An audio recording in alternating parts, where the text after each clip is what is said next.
Bonjour à tous, je suis connecté. Pour ceux qui me connaissent pas, mon nom c'est Thomas Dieng. Je suis un des. Bonjour à tous, bonjour à tous. Pour ceux qui me connaissent pas, mon nom c'est Thomas Dieng. Je suis un des responsables du groupe des adolescents ici à Nouvelle Vie. Puis c'est moi aujourd'hui qui ai l'honneur de discuter avec Gaëtan Brassard. Vous allez voir, on a tout un programme. On va discuter de plein de choses. On va attendre que le monde se connecte. Bien hâte de voir ça avec vous, de continuer à vivre ces samedis live qui fonctionnent déjà tellement. Dites-moi s'il y en a qui sont en commentaire. Dites-moi d'où vous venez, d'où vous nous écrivez, s'il fait beau chez vous, si vous le regardez en famille, sur votre cellulaire, sur votre ordinateur. On veut tout savoir. Si vous êtes connecté, n'hésitez pas à répondre, à faire des pouces, que le son est bon, que vous m'entendez bien. Vraiment hâte de vivre ça avec vous.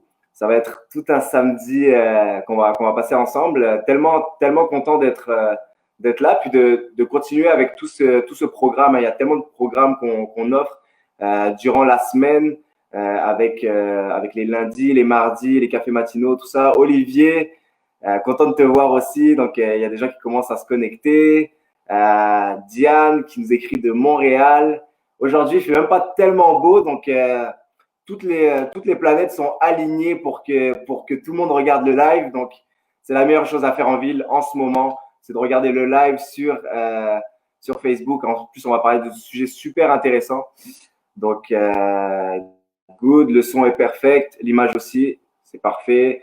Salut Daphné qui nous écrit de Québec. Québec, salut Daphné. Vraiment content de vous voir. Diane. Ok, il y a du monde, il y a du monde. Montréal. Est-ce qu'il y en a qui nous écrivent de France? Je pense que vous l'entendez un peu à mon accent. Je viens de France, donc je veux savoir s'il y a des compatriotes français qui nous suivent. Je pense que c'est 18h, quelque chose comme ça. Là-bas, il y en a qui sont de Haïti. Evelyne de Longueuil. Longueuil represent. Yes. Waouh, malade. C'est fou de voir à quel point il y a des gens de la francophonie au complet, d'Haïti, de Suisse, de Belgique qui nous suivent à chaque fois. C'est juste incroyable. Puis avant de commencer, avant d'aller dans le vif du sujet, nous, ce qu'on voulait faire, c'était vous parler un peu des annonces, quelques petites informations pour vous, dans le sens où vous savez qu'avec le Covid et tout ce qui se passe, le fait qu'on peut plus se rassembler dans l'église, on est beaucoup plus présent en ligne, donc on continue à vous donner du contenu semaine après semaine. J'ai quelques petites informations à vous donner. Comme je vous ai dit, je pense que vous êtes déjà pas mal familier avec ça. Du lundi au vendredi à 9h, il y a un rendez-vous quotidien, c'est avec Pasteur Claude, ça s'appelle les cafés matinaux. Et puis, c'est juste incroyable de voir tous les témoignages qu'on a par rapport à ces petites capsules-là. C'est un 10-15 minutes pour bien démarrer la journée. Une petite pensée, un court partage qui nous aide à bien démarrer la journée. Donc, c'est sur Facebook, c'est en live, tous les vendredis, tous les jours, du lundi au vendredi à partir de 9h. Lundi aussi, on a aussi des playlists à chaque fois parce qu'on sait que le fait d'être connecté avec Dieu, ça passe aussi par la louange. Puis on utilise la technologie, on utilise Spotify. Donc, il y a des playlists qui sont mises en ligne à chaque fois. Ça va être ça. Mardi, on a les mardis inspiration. Là encore, c'est à midi que ça se passe. C'est sur Facebook. Il y a des prédicateurs, des enseignants, des responsables de l'Église Nouvelle Vie qui, à tour de rôle, donnent des cours enseignements d'une 10-15 de minutes aussi. Mardi inspiration avec Daniel Descaries, donc ça va être vraiment fort. Mercredi, jeûne et prière avec Chantal et notre pasteur Claude. Jeudi, ça va être worship, donc un temps incroyable qu'on a vraiment hâte de vivre avec Anne Clémence. Donc, j'en profite pour passer un petit coucou à Anne Clémence qui travaille avec nous aux ados. Ça, c'est mon côté fier. Je représente mon équipe. Et puis, les vendredis à Nouvelle Vie, c'est toujours du contenu jeunesse qui se passe. Donc, à midi, la Ligue, après nous avoir tellement bénis avec Extra Moutarde pendant des semaines et des semaines, il débarque avec une nouvelle thématique qui s'appelle Feu de camp. Donc, vous voulez vraiment pas manquer ça. Si vous avez des enfants, c'est vraiment un rendez-vous à ne pas manquer. C'est dynamique et c'est pertinent pour les enfants. Donc, c'est vraiment malade. Et après, je prêche pour ma paroisse à 16h. Il y a une vidéo qui va sortir encore une fois sur Facebook pour les ados. Nous, en fait, en ce moment, on est en train de faire une thématique qui s'appelle Prends ta place. En tant que chrétien, on est appelé à aimer en action et à dénoncer les injustices et à agir pour ça. Donc, ça va être une vidéo pour les ados. Donc, si vous avez des ados, soyez sûr de leur montrer la vidéo. Et s'il y a des ados qui nous regardent, regardez la vidéo, guys, je vous watch. C'est pas mal ça. La samedi prochain, il va y avoir encore une fois un samedi live avec Ben Aguila et Yanis Gauthier. Yanis Gauthier qui est un prédicateur incroyable en France. Il était venu prêcher il y a l'année dernière. Puis ça avait tellement béni, on avait reçu tellement de témoignages. Donc samedi prochain, il va être en live avec Ben Aguila pour parler des miracles. Est-ce qu'il y a encore des miracles aujourd'hui? Est-ce que Dieu peut encore intervenir de manière surnaturelle et miraculeuse aujourd'hui? Si vous voulez avoir la réponse à cette question-là, on vous invite à être des nôtres samedi prochain. Et demain, il y a notre réunion hebdomadaire du dimanche matin. Et on vous invite vraiment à vous connecter. Donc, c'est à 9h et à 11h30 que ça se passe. Donc, 2 représentations en live. C'est la même, mais pour ceux qui veulent dormir un peu plus, faire la grasse matinée, vous pouvez la voir en live à 11h30. Donc, on vous invite aussi à vous connecter sur la plateforme live.nouvellevie.com. Donc, c'est une plateforme où il y a des pasteurs, il y a des leaders qui sont là pour échanger avec vous si vous avez besoin de prière, si vous avez des questions pendant la prédication. Il y a une équipe de pasteurs qui est là pour répondre à vos questions et vivre la réunion avec vous. Je l'ai fait personnellement quelques fois, puis c'est vraiment incroyable. Et en plus, ce dimanche, c'est Pasteur Claude qui revient avec le message la plus dangereuse des fake news. Donc, Pasteur Claude, il n'a pas prêché là pendant la semaine dernière. On le connaît, il va être en feu. Donc, manquez pas ça. Ce dimanche, ça va être toute une réunion. C'est déjà fini pour mes annonces, les petites informations que j'avais à vous donner. On va rentrer dans le vif du sujet. Moi, j'ai hâte d'avoir cette discussion-là. Comme vous avez pu le voir avec les visuels, puis le programme de la semaine. Aujourd'hui, on reçoit Gaëtan Brassard. C'est le pasteur responsable de l'église du Portail. Ça fait 12 ans qu'il est responsable. Il est aussi titulaire d'une maîtrise en théologie. Ok, donc il sait de quoi il parle, il connaît et il est enseignant aussi à l'Institut de théologie pour la francophonie. Donc c'est vraiment quelqu'un qui est calé au niveau théologie. Puis moi je l'ai eu comme prof, comme professeur à l'ITF justement et je sais qu'il est particulièrement apprécié des étudiants. Je pense que j'ai connu aucun étudiant qui me disait OK, Gaëtan Brassard, tout ça. Oh, je suis en train de lui donner des éloges, puis il apparaît. Donc, Gaëtan, ça va bien? J'ai dit salut Thomas, salut tout le monde. Yes, salut. Donc, qu'est-ce que j'ai oublié dans la présentation? Marié depuis 23 ans. Félicitations. 2 enfants, 18 et 20 ans. Est-ce qu'ils sont encore à la maison? J'en ai un à la maison, l'autre est à l'université. OK. Puis justement, nous, on était curieux un peu de savoir comment s'est passé le confinement pour l'église du Portail, toi personnellement, avec la famille, comment vous avez vécu ça? En fait, c'est 2 questions. Pour le Portail, honnêtement, la force du Portail, c'est l'équipe. Avec notre équipe, Dieu nous a fait grâce. On a tenté de continuer de prendre soin de nos brebis comme Nouvelle Vie, comme les autres églises. On voit en même temps, moi, je suis impressionné par le peuple de Dieu. Vous savez, quand un chrétien, c'est quelqu'un qui est né nouveau, puis quand tu as le Saint-Esprit en toi, les réunions sont fondamentales, les cultes sont fondamentales, mais Jésus a dit, je ne vous laisse pas orphelin. Donc, dans le confinement, de voir les chrétiens continuer de prendre soin les uns des autres, continuer de lire la Bible, de s'instruire, de prier, de faire le bien autour.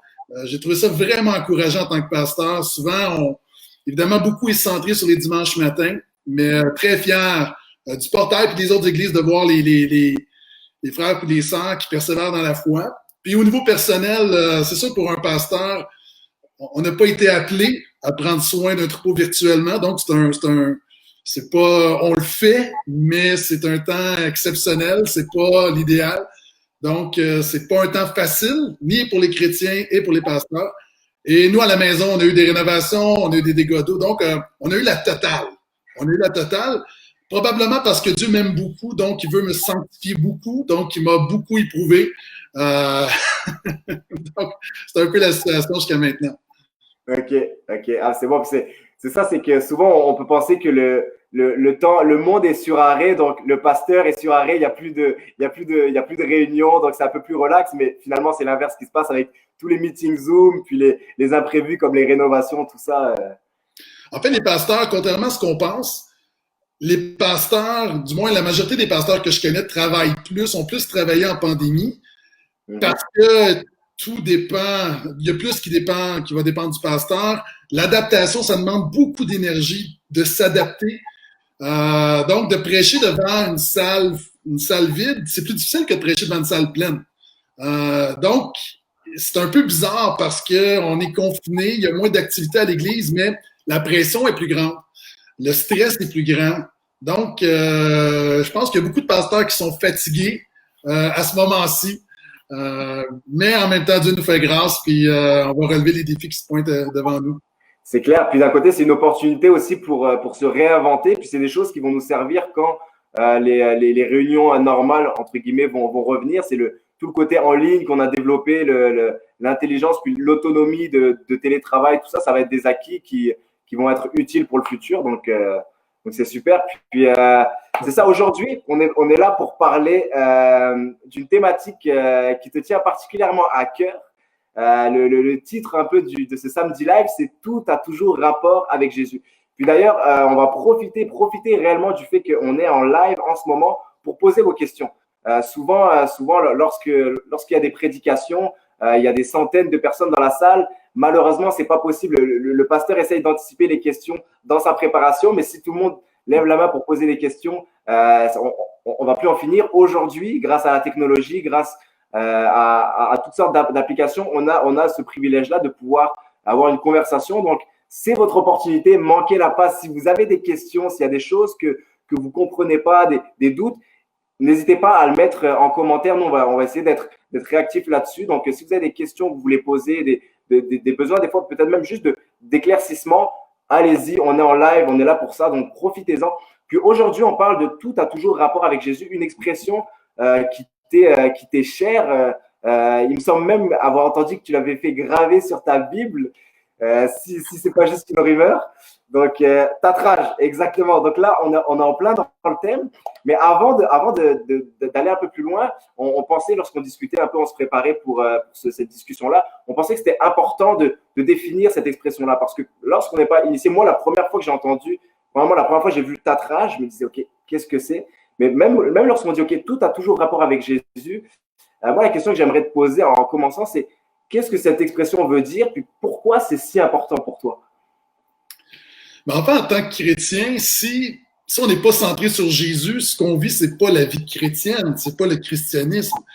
Le christianisme, c'est pas parler de Dieu, de la Bible. C'est tout ça, mais à la lumière de ce que Jésus a fait. Donc, tout a toujours rapport avec Jésus. C'est dans Colossiens, quand ça dit que tout a été créé en lui, par lui et en lui. C'est-à-dire, Jésus n'est pas l'élément le plus important de la vie chrétienne. Jésus est le tout de la vie chrétienne. Donc, Jésus est le but, c'est-à-dire tout ce que le chrétien fait, le fait pour la gloire de Jésus. Jésus est non seulement le but de tout ce qu'on fait, il est le commencement, c'est-à-dire c'est lui qui l'initie. Si Jésus, par son œuvre à la croix et le Saint-Esprit qui vient dans nos vies, ne nous donne pas un cœur nouveau, on n'est pas en mesure de marcher de manière qui est agréable à Dieu. Donc, Jésus est venu non seulement pour nous dire ce qu'il faut faire, mais nous donner surtout la puissance et la capacité de faire ce que la parole de Dieu nous enseigne. Donc, tout a toujours rapport avec Jésus, c'est déclarer que dans chaque sphère de ma vie, Jésus est le but ultime.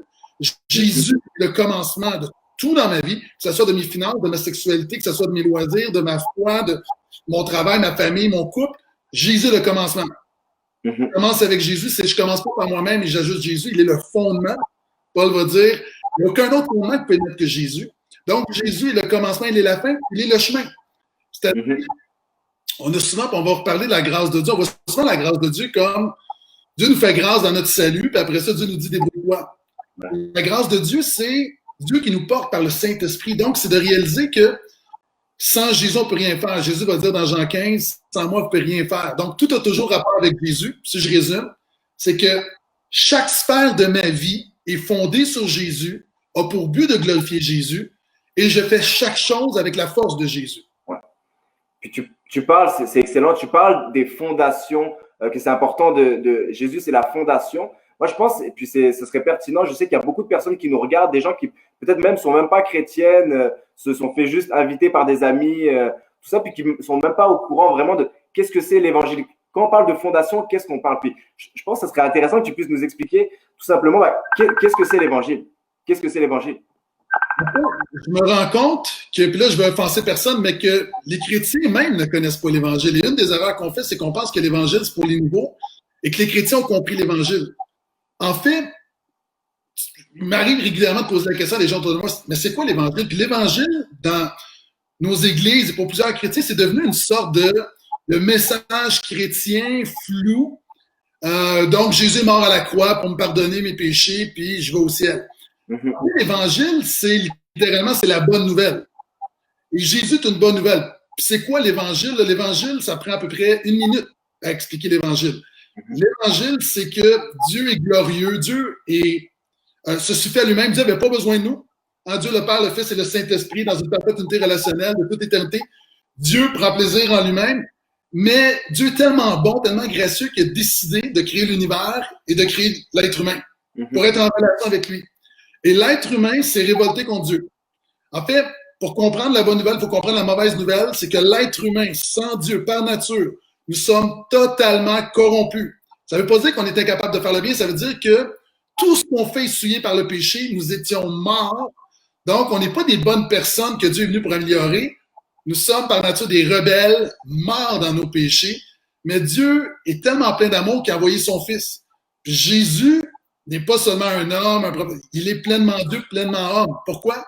Parce que le salut vient de Dieu. On ne peut pas se sauver nous-mêmes. Donc, le salut doit venir de Dieu. C'est pourquoi le Père a envoyé le Fils, puis le Fils est venu, puis on dit souvent, l'Évangile, c'est Jésus qui meurt à la croix. C'est plus que ça, c'est le Fils de Dieu qui vient sur la terre, qui va faire ce que personne n'a fait. C'est-à-dire qu'il y a eu une seule bonne personne dans l'histoire de l'humanité, puis on l'a crucifié. Ouais.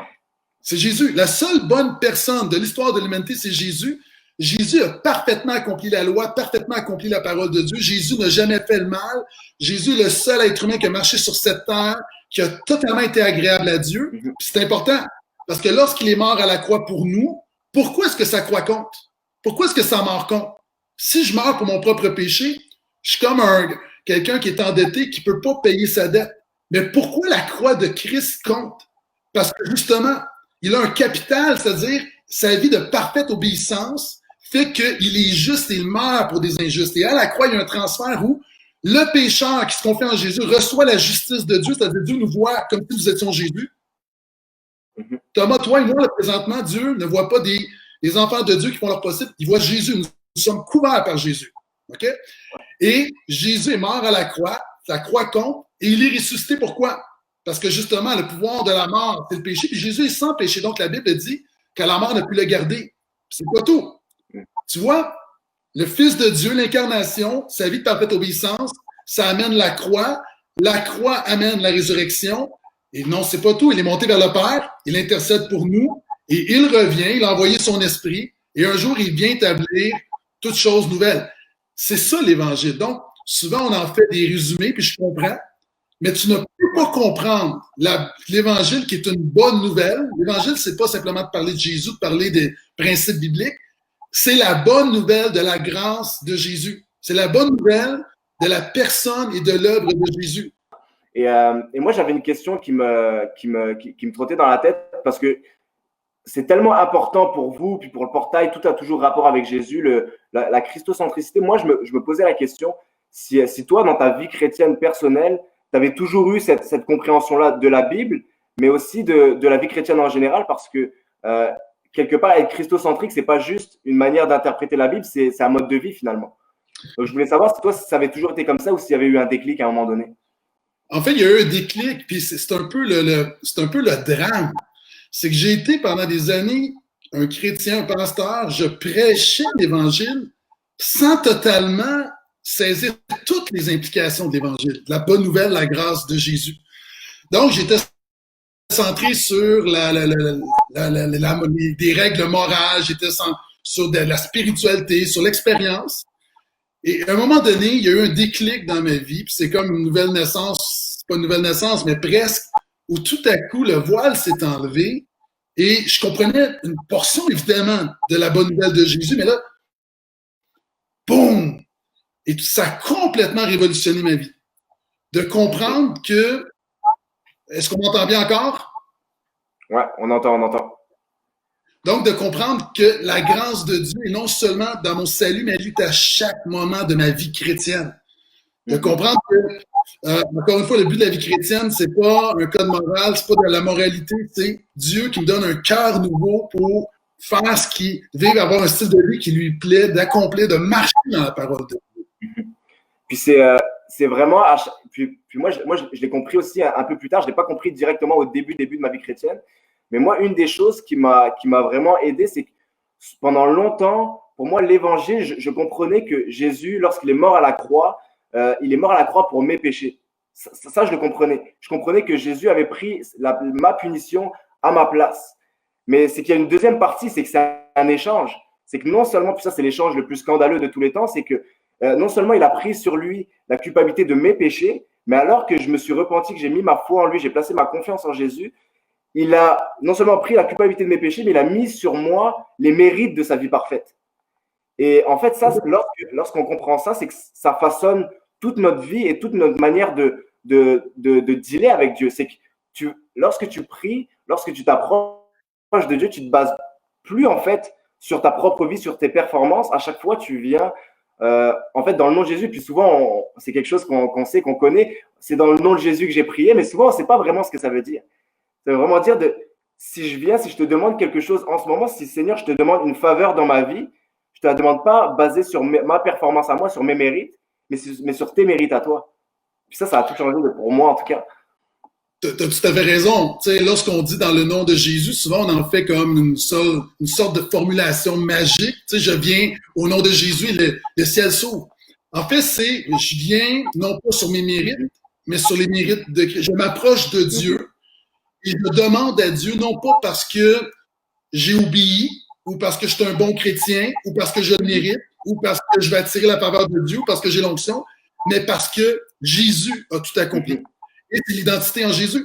Donc, ce que tu mentionnais, c'est la justification par la foi. Dans la vie chrétienne, il y a deux dimensions, la justification et la sanctification.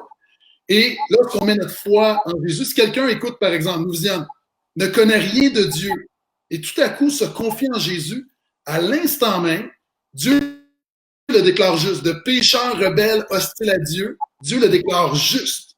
Et souvent, les chrétiens, on pense que Dieu nous voit en fonction de notre sanctification, en fonction de nos progrès spirituels, alors qu'il voit Jésus en nous. Cela étant dit, si Jésus est vraiment, si tu es vraiment Jésus, tu es vraiment né nouveau, l'Esprit va te sanctifier. La sanctification est importante. Mais la sanctification n'est pas la cause de la bénédiction. La sanctification, elle est produite par l'œuvre de justification. C'est le danger. Exact. Puis est-ce que moi, ma question, parce que je peux voir une petite tension là-dedans, c'est que, ok, je viens vers Dieu, je m'approche vers Dieu, puis c'est jamais sur mes mérites, c'est jamais sur ma sanctification. Mais la vie chrétienne, donc c'est vraiment, je m'appuie sur la grâce de Dieu, mais la vie chrétienne demande quand même une certaine forme de discipline. Il y a des efforts. Donc, comment jumeler le fait que, en tant que chrétien, on est appelé à faire des efforts, à mourir à nous-mêmes, à se discipliner, et le fait de dire, c'est vraiment par la grâce de Dieu, c'est par la grâce de Dieu que je marche. Je ne m'appuie pas sur mes propres forces, mais sur la force de Dieu. Comment jumeler un peu cette petite tension? C'est intéressant. La grâce est contre le mérite, elle n'est pas contre l'effort. C'est différent. La grâce est contre tout mérite. Tu ne mérites rien dans ton salut. Si Dieu répond à tes prières, tout est par grâce.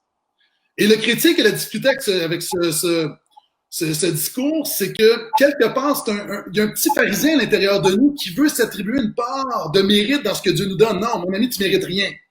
La seule chose que tu mérites, c'est la mort. Et tout ce qu'on a, c'est une grâce. Cela étant dit, quand on a reçu cette grâce, on veut mettre tous nos efforts. Pourquoi? Justement parce qu'on est tellement reconnaissant. Donc, vois-tu, les efforts ne sont pas là pour mériter quelque chose, mais parce qu'on réalise qu'on ne mérite rien puis qu'on a tout en Jésus et on met tous nos efforts. C'est très, très subtil et souvent, c'est un renversement. Le diable nous donne des éléments de la bonne nouvelle de l'Évangile et il va inverser dans nos vies. Et le christocentrisme rétablit. Donc, la base, c'est vraiment la grâce. Puis quand Dieu te fait grâce, tu travailles fort. C'est clair. Puis quelque part, j'ai l'impression que ça enlève un poids, dans le sens où on peut être honnête et transparent avec Dieu. C'est que lorsqu'on moi je parle très pratique dans ma propre vie.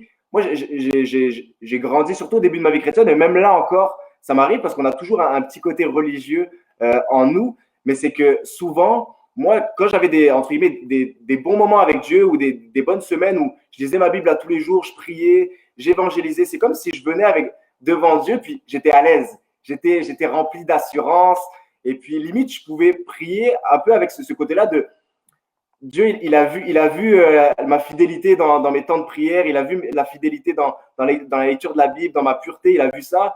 J'ai quand même plus de chance dans cette période-là qui répondent à ma prière. Et à l'inverse, lorsque je passais des semaines où j'écoutais pas de louanges, je priais pas du tout, c'est comme si je venais un peu à reculons, avec peur, et me dire Seigneur, je mérite rien. Mais c'est qu'en fait, lorsque tu réalises que ta relation avec Dieu, elle n'est pas basée sur ta performance, mais sur la grâce de Dieu, c'est que dans les deux cas, en fait, tu mérites rien. Et dans les deux cas, en fait, tu peux venir avec assurance. Et en fait, tu es plus pitoyable quand ça va bien parce que tu te présentes devant Dieu puis tu penses mériter quelque chose et Dieu voit ton orgueil qui pue à plein nez. Ouais, c'est vrai. Et c'est pourquoi souvent les chrétiens qui vont « Ah, moi, ma vie va bien, mon couple va bien, mais je suis une bonne personne », c'est les pires. C'est les pires. Pourquoi? Parce que c'est là qu'ils perdent de vue la notion de grâce. Puis évidemment, on veut que nos vies fonctionnent bien, comprenez-moi bien. Mais c'est pas c'est les religieux qui ont tué Jésus. Ouais. Moi, j'aime une citation. Je disais, j'aime une citation de Jerry Bridge qui dit « Vos pires jours ne sont jamais si mauvais que vous êtes hors de portée de la grâce de Dieu, et vos meilleurs jours ne sont jamais si bons que vous êtes au-delà du besoin de la grâce de Dieu. » Tout à fait. Ça mène une balance. C'est Spurgeon qui disait, et là, la citation ne sera pas exacte, mais il y a autant de péchés dans la plus grande des prières du meilleur chrétien de l'histoire, il y a autant de péchés qui pourraient le condamner pour l'éternité, même dans le meilleur chrétien de l'histoire. Si on s'appuie sur notre propre justice, ce n'est qu'une vieille guenille sale. Donc, même souvent, c'est ça qu'on réalise pas, même en voulant faire le bien, souvent on peut prier puis on pêche en priant. On peut lire la Bible et pécher en lisant la Bible. Pourquoi? Parce que le petit pharisien à l'intérieur de nous va s'énergueillir. Ouais. Est-ce que, OK, là, on vient de montrer à quel point c'est important d'être christocentrique, mais la question que j'aimerais poser, c'est ce serait quoi la clé pour ne pas tomber dans la religion? Parce que c'est dans notre nature, c'est comme si tout le monde fonctionne avec tu fais quelque chose de bien, tu as une récompense et puis tu as ce que tu mérites. Mais le royaume de Dieu fonctionne à l'inverse. Donc, c'est quoi, toi, ta technique ou ton remède contre le petit religieux qui est en toi, qui veut chercher du mérite? Je répète constamment à l'Église puis aux gens autour de moi, tu ne peux pas saisir la bonne nouvelle de Jésus si tu ne comprends pas la mauvaise nouvelle de ton état. Pourquoi est-ce que j'exalte la bonne nouvelle de Jésus? Parce que je suis un pécheur d'expérience. Je connais mon cœur. Alors que les spots s'éteignent, alors que je me retrouve avec moi-même, je sais que sans Jésus, je suis qu'un pécheur corrompu. Même si je fais mon possible, sans lui, il n'y a rien de bon en moi. Et c'est ce qui me garde humble. Ouais. Ce qui me garde humble. Parce que je parle avec des pasteurs, je parle avec des hommes qui sont vus comme des héros, mais que tu parles avec eux, puis ils vivent la même chose que tout le monde. Ils vivent les mêmes insécurités, les mêmes déceptions, les mêmes peurs, les mêmes angoisses, les mêmes... Et c'est pourquoi, moi, ce qui me garde dans la bonne nouvelle, c'est que j'ai très bien compris la mauvaise nouvelle de mon cœur sans Jésus. Ouais. Puis c'est tellement bon de reconnaître toujours son état de pécheur, d'où on vient. Puis finalement, c'est comme si on se prêchait l'évangile à tous les jours, en fait. Oui. C'est ça qui nous aide à rester. Oui, c'est ça, parce que la réalité, on doit se prêcher la bonne nouvelle. La bonne nouvelle, quand ça va mal, quand on a échoué, on doit se prêcher la bonne nouvelle, encore une fois, que tout est par grâce, qu'on a besoin de Dieu. Puis quand on réussit, c'est Tim Keller qui dit, on doit plus se le rappeler quand on réussit, parce que c'est lorsque ça va bien et qu'on réussit qu'on a tendance à oublier Dieu. Avez-vous remarqué que les gens reviennent à Dieu souvent quand ça va mal? Mais quand ça va bien, puis souvent c'est ça, il y a des bons chrétiens qui sont stables, qui sont là, puis j'en vois plein autour de moi, mais ils ont perdu la grâce de Dieu. Ils sont comme des bonnes personnes. Puis c'est comme si notre motivation à vivre dans la sainteté, à changer, à ressembler de plus en plus à Jésus, elle doit être l'amour de Dieu, en fait. Oui. Le côté religieux, c'est qu'on a tendance à essayer de changer de caractère, à nous approcher de Jésus, et c'est basé sur des motivations de peur, de culpabilité. Et la réalité, c'est que ça ne dure jamais vraiment bien longtemps, ça. C'est que ça s'appelle le moralisme. Hein? Dans le christianisme évangélique, je pense que la pensée dominante, c'est le moralisme. C'est-à-dire, on sait que les chrétiens doivent être des gens moraux. Amen, je vais y revenir. Mais on se dit, bon, mais voici, trompe pas ta femme, ne mens pas, paye tes impôts, va à l'église, prie, lis. Puis là, on fait tout ça. On se dit, mais je suis un chrétien. Mais c'est pas ça être un chrétien. La prophétie de Jérémie et d'Ézéchiel, c'est que Dieu nous donne un cœur nouveau. L'exemple que je donne souvent, c'est comme si tu as des escaliers qui sont complètement, le bois est pourri, et tu mets de la peinture. Mettre de la moralité sur un cœur non régénéré, ça change rien. Puis souvent, on a l'impression qu'être chrétien, c'est mettre une couche de moralité. Tu sais, on dit à nos jeunes, couche pas avec ta blonde. Mais en même temps, puis je vais choquer des gens, mais il y a des jeunes qui vont se retrouver vierges en enfer. C'est-à-dire, à la base, c'est le cœur nouveau, c'est le désir de plaire à Dieu. Donc, c'est là le moralisme. Souvent, on prêche aux gens ce qu'il faut faire, alors que le christianisme, c'est Jésus qui nous donne la capacité de le faire par le Saint-Esprit. Ouais. Moi l'image que ça me donne, puis c'est quelque chose que j'utilise souvent, c'est que lorsqu'on… Puis moi, je suis pasteur d'ados, puis il y a beaucoup d'ados qui me disent hey, Thomas, je veux évangéliser, je veux dire à mes amis que Jésus est bon et tout, mais à chaque fois, je leur dis hey, ça, c'est pas bon de faire ça, c'est pas bon de… Tu sais, Dieu, il a plus pour toi et tout. Puis c'est comme si je dis, des fois, on a tendance à prêcher les bénéfices du christianisme sans donner la clé. C'est comme si il y a une maison qui est fermée à double tour, puis on leur dit venez manger, oui. venez manger les bénéfices de la vie chrétienne, mais ils n'ont pas la porte d'entrée, ils n'ont pas la clé de l'évangile, un cœur régénéré pour avoir accès à tous les bénéfices, la paix, la joie qu'une vie connectée à Dieu offre, en fait. C'est vrai, tu vois, et on le voit au niveau en tant que pasteur, de la relation d'aide. On a quelqu'un devant nous, on fait du counseling. On peut donner les meilleurs conseils pour restaurer ton couple, mais la puissance du christianisme, c'est pas de bons conseils, c'est la bonne nouvelle. On a besoin que Dieu nous donne un cœur nouveau. Il me donne le cœur d'être un bon époux pour mon épouse. Souvent, les chrétiens, on sait ce qu'il faut faire. Paul dit, je sais, je fais le mal que je ne veux pas, je ne fais pas le bien que Dieu veut. Et si notre prédication est seulement ce qu'il faut faire, les gens, ils savent beaucoup. En tout cas, les chrétiens ont une bonne idée de ce qu'il faut faire. On n'a pas besoin de savoir quoi faire, on a besoin de la puissance pour le faire. Et ça, c'est ça d'être christocentrique. C'est de savoir, de dire, Jésus, donne-moi un cœur nouveau. Quelquefois, je prie, Seigneur, je n'ai pas le goût de te prier, mais donne-moi un cœur pour te prier. Seigneur, je n'ai pas le goût de renoncer à tel péché, mais donne-moi un dégoût pour mon péché, parce que je sais que Dieu donne le vouloir et le faire, et ça commence avec un changement de cœur. Puis est-ce que je peux développer sur cette authenticité avec Dieu, parce que j'ai vraiment l'impression, moi en tout cas, lorsque j'ai compris que c'était plus à propos de moi, j'étais plus l'objet, c'est comme si ça m'a déculpabilisé de beaucoup de choses, puis ça m'a donné ça m'a enlevé un poids. Puis souvent, on parle que la vie chrétienne, on prend le verset de Jésus, venez à moi, puis vous tous qui êtes fatigués, puis je vous donnerai du repos.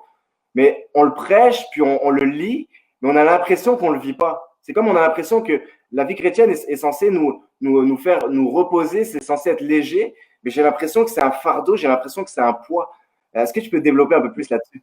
Ben encore une fois, quand je parlais tout à l'heure, on a inversé. Le christianisme, fondamentalement, c'est pas l'amour que j'ai pour Dieu, c'est le fait qu'il m'a aimé en premier. Nous l'aimons parce qu'il nous aimait le premier. C'est pas ma performance. Il y a beaucoup de gens qui nous écoutent. Toute leur vie, ils ont performé pour être aimés par leurs parents, aimés par leurs frères, leurs sœurs, aimés par leur patron, aimés par leur conjoint. on est dans un monde perdu où on doit travailler, on doit mériter d'être aimé. Et j'ai réalisé que mon salut, mon identité en Christ, c'est pas d'abord ma performance, c'est la performance de Jésus. C'est pas d'abord mon obéissance, c'est l'obéissance de Jésus. C'est pas ce que je peux accomplir, c'est ce que Jésus a accompli. Et là, certains diront, oui, mais dans ce cas-là, on a une responsabilité. Je n'ai pas dit qu'on n'avait pas de responsabilité. On a une responsabilité de porter du fruit, de sanctification, de marcher dans la sainteté, dans la moralité, mais c'est la conséquence de l'œuvre de Jésus et non pas la cause de ce que Jésus va faire dans ma vie. C'est un monde de différence. Ouais, c'est parce que moi, souvent, je dis, c'est qu'au niveau religieux, c'est que les gens font des bonnes actions pour être sauvés. Alors que nous, on fait des bonnes actions parce qu'on est sauvés. Pourquoi est-ce qu'on jeûne? Les gens jeûnent, puis je me dis, OK, pourquoi? Je vais provoquer la bénédiction. Mais non, on ne jeûne pas pour provoquer la bénédiction. Le jeûne ne change pas les circonstances, le jeûne nous change nous. Et de la même manière, prier, c'est que Dieu a décidé de répondre à la prière. Mais on a l'impression quelquefois que si on performe assez bien dans la prière, Dieu n'aura pas le choix de nous exaucer. Et on prend la prière qui est de Dieu, répond à la prière, mais on contamine le but de la prière. Donc, la prière, c'est de réaliser, Seigneur, j'ai besoin de toi. Si pendant longtemps, je lisais ma Bible le matin, j'avais mes temps de dévotion pour avoir une sorte de crédit envers Dieu, puis je me disais à un moment donné, Dieu, quand j'avais une épreuve, je me disais, ça fait quand même 2 semaines que je n'ai pas lu ma Bible. Mais pourquoi ce matin j'ai lu ma Bible? Pourquoi j'ai prié? Pas pour avoir quelque chose de Dieu. J'ai déjà tout de Dieu en Jésus. Parce que j'ai besoin de lui. Tu vois, c'est ça le christocentrisme. C'est qu'on inverse la religion. C'est pour ça que Jésus est venu. Ouais. Et étant donné que ça change nos motivations, ça nous donne une paix, puis une tranquillité, parce que c'est ça, tout est déjà accompli, puis en fait, on fait juste s'appuyer sur ce que Jésus a déjà fait pour nous. Tout à fait. Et là, les gens souvent vont dire, oui, mais notre responsabilité. Ce que je dis, c'est que quand un chrétien a vraiment le Saint-Esprit dans sa vie, il veut plaire à Dieu, il veut honorer la parole, il veut glorifier Dieu. Donc, moi, ce que je cible beaucoup, c'est pas de dire aux gens ce qu'il faut faire. Je commence en disant, mais est-ce que tu es régénéré? Est-ce que tu as le Saint-Esprit à l'intérieur de toi? Parce que si le Saint-Esprit est vraiment à l'intérieur de toi, il y aura du fruit. Souvent de fois, on fait l'inverse, c'est qu'on prêche le bon comportement, puis on dit, bon, mais moi, je dis, prêchons la bonne nouvelle, et la bonne nouvelle amène le bon comportement. Parce qu'encore une fois, souvent, ce que j'entends lorsqu'on parle du christocentrisme, les gens vont dire, ouais, mais dans ce cas-là, est-ce qu'on peut trop abuser de la grâce? Mais quand on dit ça, c'est qu'on n'a pas compris la grâce. C'est Bonhoeffer qui disait, il parlait de souvent, les chrétiens ont une conception de la grâce à bon marché. On dit que la grâce nous donne le droit de pécher parce que Dieu pardonne tout. C'est pas ça la grâce. La grâce, c'est pas un permis de pécher. La grâce, c'est la puissance de ne pas pécher. Bonhoeffer va dire, la grâce, elle est gratuite, mais elle a tout coûté à Christ et elle demande tout aux chrétiens.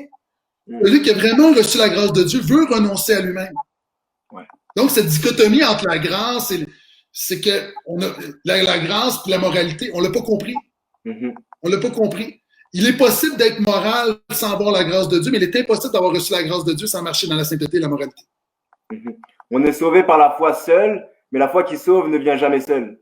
Moi, c'est une des citations que j'aime bien, c'est que c'est toujours accompagné. Puis comme tu disais si bien, c'est moi souvent, je parle comme ça à mes ados, c'est que pareil, il y a ce côté-là de dire, si on prêche trop la grâce, si on fait juste présenter Jésus, le côté de grâce, les gens vont en abuser. Mais c'est quand tu comprends à quel point c'est fou, Jésus qui était innocent, il a pris mon péché à moi, puis il a mis ses mérites sur ma vie à moi. Mais c'est comme, en fait, la conversion, c'est tomber en amour avec Jésus. Mais puis la grâce, quand on me dit, est-ce que c'est possible de trop prêcher la grâce? Premièrement, lisez le Nouveau Testament, vous allez voir, la grâce est tellement partout, même la Bible, en passant. Erreur de ma part, lis la Bible. La grâce, ça peut commencer dans le Nouveau Testament. Mais la grâce, c'est comme, est-ce qu'on peut abuser de la grâce? C'est pas parce que certains chrétiens abusent de la grâce qu'on va moins prêcher la grâce. C'est comme dire à quelqu'un, parce qu'il y a des gens qui abusent de l'oxygène, on va couper l'oxygène. La grâce et l'oxygène du chrétien, on peut pas la couper. Mais tu vois, tu parlais de la foi. C'est un bel exemple. Le christocentrisme réalise que Dieu répond par la foi. Mais c'est pas la foi dans la foi. Ce qui fait la différence, c'est pas la quantité de ma foi, c'est l'objet de ma foi. Pourquoi on est sauvé par la foi? C'est pas notre foi, c'est parce que notre foi est accrochée en Jésus. Et quelquefois, il y a des gens qui prient, disent « Ouais, j'ai pas assez de foi, j'ai pas assez de foi, j'ai pas assez de foi, ma foi est trop petite. » Alors que la bonne nouvelle, c'est peut-être que ta foi est trop petite, mais Jésus est assez grand. Ce qui fait la différence, c'est pas la grandeur de ta foi, c'est la grandeur de ton Dieu. La foi, elle est nécessaire. La foi, elle est nécessaire. Mais encore une fois, la réponse, la bénédiction, la percée, elle n'est pas à l'intérieur de ta foi, elle est en Jésus. Tu dois simplement t'accrocher à lui. Donc, c'est pas une performance, la foi. Ouais.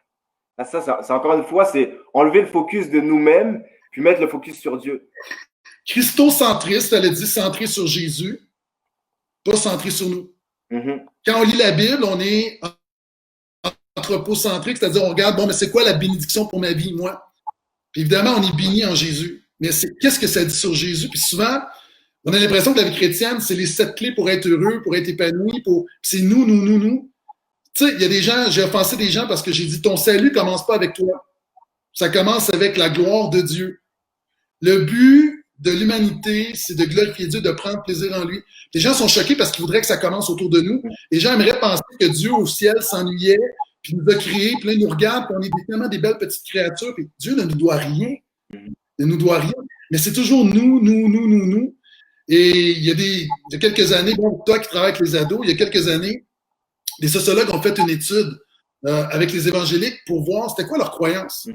Puis on s'est rendu compte que la majorité des chrétiens n'avaient pas une conception de la bonne nouvelle de la grâce de Jésus. Ils adhéraient à ce qu'on appelle le déisme moraliste thérapeutique. Ça veut dire quoi? Ça veut dire que les chrétiens, beaucoup de chrétiens, puis la majorité des gens dans nos églises, croient que Dieu existe, croient que le but de la vie chrétienne, c'est d'être une bonne personne, croient que Dieu veut nous rendre heureux, que c'est le but ultime, puis que les bonnes personnes vont au ciel. C'est pas ça du tout, l'Évangile. On est venu pour faire de bonnes personnes. On est de mauvaises personnes. Le but de Dieu, c'est pas de nous rendre heureux, c'est qu'on puisse le glorifier. Est-ce que tu peux préciser cette pensée-là? Parce que moi, je sais que je l'explique à mes ados, puis la première réponse que j'ai, c'est « Ok, mais si c'est un Dieu d'amour, c'est quoi? Il ne m'a pas créé pour que je sois heureux? »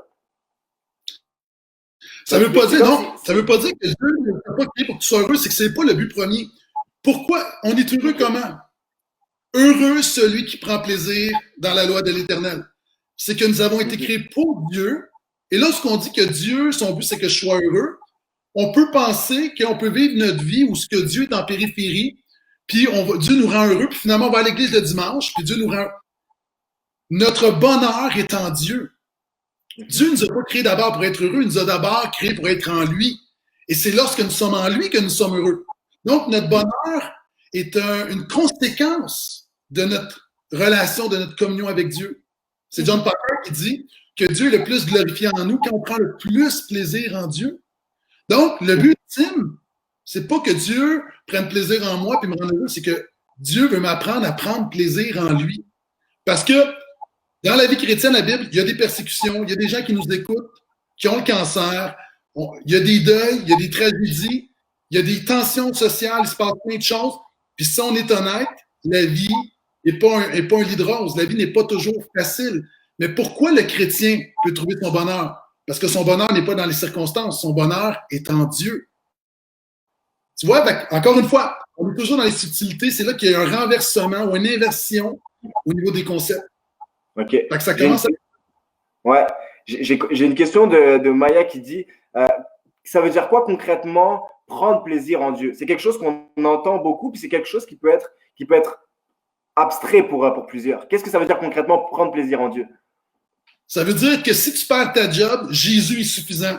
Ça veut dire que si tu as le cancer, Jésus est suffisant. Ça veut dire que si tu meurs à cause que tu as le virus, Jésus est suffisant. Ça veut dire que si tout s'écroule autour de toi, Jésus est suffisant. Ça veut dire que si on commence à persécuter les chrétiens, Jésus est suffisant. Ça veut dire que mon bonheur ultimement se trouve en Jésus. On peut m'enlever tout ce qui est autour de moi. Mon bonheur dépend de Jésus. C'est ce que ça veut dire prendre plaisir en Dieu. Ça ne veut pas dire que Dieu, puis encore une fois, Piper parle de l'hédonisme chrétien. Dieu veut qu'on prenne plaisir en lui, qu'on profite de la vie. Puis le chrétien n'a pas. C'est Pasteur Claude qui donne l'image une image classique depuis des années du chrétien qui est comme le pickle qu'on sort du pot de vinaigre. Puis fait qu'on est d'accord. Mais voyez-vous, il faut aller plus loin. c'est quoi d'être bon? C'est de prendre plaisir en Jésus. Lorsque je me suis levé ce matin, c'est une bonne journée parce que Jésus est avec moi. Quelqu'un a dit, ta pire journée avec Jésus est toujours mieux que ta meilleure journée sans Jésus. Mhm. C'est Et ça quand, la bonne nouvelle. et quand il prend plaisir en Jésus, est-ce que c'est le côté de dire, bah, c'est ma relation avec Dieu et la joie de mon salut? Est-ce que c'est lié? Est-ce que c'est séparé? C'est de savoir que Dieu marche avec moi. Ça veut dire que alors que tout autour peut me faire pleurer, j'ai une joie j'ai une joie profonde. Ça veut dire qu'alors que il y a toutes sortes de choses autour des épreuves, j'ai une paix qui surpasse toute intelligence. Ça veut dire qu'on peut tout m'enlever, tu peux me tuer, mais tu peux pas arracher mon âme. J'ai l'assurance de la vie éternelle. Donc, c'est ça, c'est marcher avec Dieu, c'est prendre plaisir en Dieu. Le créateur de l'univers est entré en communion avec un être de poussière comme moi. Wow! Fait que ça veut pas dire que le reste, on vit pas dans un monde, dans une bulle où on est sado, puis non. Ça veut juste dire que mon bonheur ultime n'est pas dans est-ce qu'on va être déconfiné, n'est pas dans mon compte de banque, n'est pas dans ma voiture, dans ma maison, dans mon mariage. Mon épouse ne pourra jamais me donner ce que Dieu seul peut me donner. Seulement Dieu peut me combler. Et c'est ça, prendre plaisir en Dieu. Ouais, en fait, en t'entendant parler, c'est comme si je réalise que prendre plaisir en Dieu, en fait, c'est simplement remettre Dieu à sa place. En fait, c'est la place de numéro un, parce que souvent, je réalise, puis même nous, inconsciemment, avec la culture, c'est qu'on a tendance à mettre mon bonheur en haut, puis Dieu. Puis Dieu, c'est le chemin pour mon bonheur. Et c'est comme si au final, on utilise la relation avec Dieu pour obtenir notre bonheur. C'est comme si en fait, si Dieu il n'avait pas de rôle à jouer dans notre joie, on l'utiliserait même pas. En fait, c'est comme un marchepied pour avoir notre joie en fait. Tu l'as parfaitement exprimé, c'est-à-dire on se sert de Dieu. Et pourquoi, et là, je suis un pasteur, je le dis avec compassion, mais pourquoi qu'il y a tellement de rétrogrades? Parce qu'ils ont cru un faux évangile. Ils ont cru que leur vie était pour s'améliorer. Être chrétien, c'est pas facile. Jésus n'a jamais dit que c'était pour être facile. Il a dit, si quelqu'un veut me suivre, qu'il porte sa croix, venir avec moi, après moi, qu'il renonce à lui-même, qu'il se charge de sa croix et qu'il me suive. La vie chrétienne n'est pas la vie la plus facile, c'est la plus belle des vies. Mais pourquoi qu'il y a des chrétiens, tellement de gens ou des rétrogrades qui s'éloignent? Parce qu'ils ont cru à un faux évangile, ils ont cru que leur vie s'améliorerait, que Dieu réglerait tous leurs problèmes. C'est pas ça le christianisme, c'est pas que Dieu règle tous tes problèmes, c'est que Dieu va être avec toi dans tous tes problèmes. Puis que Dieu contrôle ta vie, puis oui, Dieu répond à la prière, puis Dieu dirige, puis Dieu amène des solutions. Mais quelquefois, Dieu est un Dieu de miracles. Mais si Dieu ne donne pas le miracle, il demeure Dieu. Dieu peut me guérir, mais si Dieu ne me guérit pas, il demeure Dieu. Dieu peut restaurer la situation, mais s'il ne restaure pas la situation, il demeure Dieu. Pourquoi? Parce que je ne me sers pas de Dieu, je sers à Dieu. Comme un peu avec lorsque Meshach et Abednego sont face au feu, c'est que je dis, hey, Seigneur, si tu me délivres du feu, délivre-moi du feu, mais même si tu n'agis pas, même si tu n'avais pas agi, tu es quand même Dieu. Donc, Seigneur, face à mon épreuve, je te prie pour une intervention, mais même si tu n'interviens pas, même si tu décides de juste être avec moi, ta présence me suffit, puis je t'adorerai quand même. Mon adoration et ma louange et mon amour pour toi ne dépend pas de ton intervention à des moments précis de ma vie, mais de qui tu es, de ton identité, puis de ce que tu as ultimement accompli à la croix. C'est Marc Lecomte qui nous racontait à un moment donné qu'une dame était venue à la fin de son message lui dire Jésus, il fait jamais, il fait rien pour moi, il répond pas à mes prières, tout ça. Puis Marc Lecomte, avec son caractère bien trempé, avait répondu étonné de dire Dieu fait rien pour toi. Jésus est venu mourir à la croix et il a pardonné tous tes péchés. Même s'il s'était arrêté là, ça aurait été plus que suffisant. Mais malgré ça, il est avec nous, il marche avec nous malgré que nous, on n'est pas fidèles. Lui, il est fidèle, puis il marche à nos côtés. Puis ça remet les choses en perspective de contempler, puis d'être simplement reconnaissant, de dire hey, le créateur de l'univers marche à mes côtés, moi qui suis pécheur, qui suis infidèle. Man, c'est plus que suffisant. Et la réalité, c'est que Dieu ne s'arrête pas là, il agit, puis il répond à nos prières encore. Mais ouais. Amen. Si on revient au christocentrisme, qui est quoi, qui est la bonne nouvelle de la grâce, c'est pas la bonne nouvelle de la bénédiction, c'est pas la bonne nouvelle du miracle, c'est pas la bonne nouvelle de la percée. Ce sont des éléments que Dieu fait, mais c'est la bonne nouvelle de la grâce, c'est-à-dire que Dieu est avec toi alors que tu mérites rien. Ça veut dire que peu importe, Comme a dit Job, l'Éternel a donné, l'Éternel a ôté, que le nom de l'Éternel soit béni. Et on doit revenir à cet évangile où on est là pour glorifier Dieu. Et quelquefois, Dieu, son plan va nous accommoder. Quelquefois, Dieu ne va pas nous donner ce qu'on veut, mais malgré tout, Dieu demeure un bon Dieu. Amen. Amen. La grâce nous... C'est clair. Puis, on pourrait continuer à parler de ça pendant des heures. C'est fou de voir la. Puis, le fait d'en parler, ça fait juste nous montrer à quel point. Moi, ça me rend encore plus amoureux de Jésus, juste d'en parler. Puis, on pourrait en faire ça, mais j'aimerais qu'on puisse même donner des ressources pour les gens qui nous regardent pour continuer cette conversation-là, cette réflexion. J'imagine que toi, qui es un fan de lecture, qui lit beaucoup en tant que pasteur, j'imagine que tu as des livres accessibles pour monsieur, madame, tout le monde qui disent je veux comprendre plus précisément l'évangile, le christocentrisme, tout ça. Ce serait quoi tes livres de référence que tu nous conseillerais? En fait, j'en ai deux. Il y en a plusieurs en anglais, mais deux en français. Un pour les chrétiens et un pour les leaders. Pour les chrétiens, l'évangile explicite de Matt Chandler. En fait, Chandler dit un peu ce qu'on discute depuis quelques minutes, c'est-à-dire on imagine que les chrétiens saisissent l'évangile, puis c'est comme d'une manière implicite, mais non. L'évangile doit être explicite. Il faut que ça soit clair pour tous les chrétiens qui nous écoutent, pas juste les 4 lois spirituelles. Il faut comprendre c'est quoi la bonne nouvelle de la grâce de Jésus dans toutes les sphères de nos vies. Et pour les leaders et les pasteurs, je recommanderais une église centrée sur l'évangile de Tim Keller. Tim Keller, si vous voulez comprendre vraiment c'est quoi être christocentrique, Tim Keller est un bel exemple. Donc, il va beaucoup dénoncer le moralisme, c'est-à-dire où on donne le bon comportement sans la puissance pour y arriver. Ça peut être un bon endroit où commencer. Oui. Parfait. Génial. Donc, n'hésitez pas, moi, le livre de Matt Chandler, l'Évangile explicite, moi aussi, c'est un de mes livres préférés qui a vraiment révolutionné ma vie, puis il est vraiment très accessible. Moi, malgré que je suis dans le ministère, lire pour moi, c'est pas facile, puis c'est un livre que j'ai vraiment dévoré facilement. Il prend des concepts assez deep, mais il les vulgarise super bien, donc je vous le conseille vraiment. On s'était dit qu'on arrêtait avant 1h. Est-ce que Gaëtan, tu pourrais finir en prière, en priant pour nous, sur tout le sujet qu'on vient de discuter? Je pense qu'il y a beaucoup de gens qui ont été peut-être éclairés, peut-être ça a semé des interrogations pour certains, peut-être qu'il y en a qui sont encore plus mêlés, mais que Dieu puisse venir nous aider, nous équiper à vivre la vie qui nous appelle à vivre, tout simplement. Avec plaisir. Yes. Père, on vient au nom de Jésus, justement, reconnaissant qu'on ne mérite rien, que tu ne nous dois rien. On vient se cacher en Jésus, sachant qu'il a tout accompli. Merci pour ce merveilleux sauveur que tu nous as donné. Seigneur, on sait que tu entends nos prières, on sait que tu prends plaisir à nos prières. Et je prie pour ceux qui visionnent ce live, que tu puisses te révéler à chacun, que tu puisses mettre Jésus au centre de nos vies. Je sais que plusieurs d'entre nous, Jésus, tu es là, nous avons cru en toi, mais je te prie que tu sois le fondement, le centre, que tu sois notre tout, que tu nous apprennes comment chaque facette de nos vies ont rapport avec toi, comment te glorifier dans toutes les sphères de nos vies, comment appliquer la bonne nouvelle de la grâce de Jésus à toutes les sphères de nos vies. Donc, je prie pour chacun. Je prie pour des frères et des sœurs qui se disent chrétiens. Je te prie de les faire croître dans leur compréhension, dans leur expérience de la bonne nouvelle de la grâce de Jésus. Je prie également pour des amis qui peut-être ne se considèrent pas chrétiens.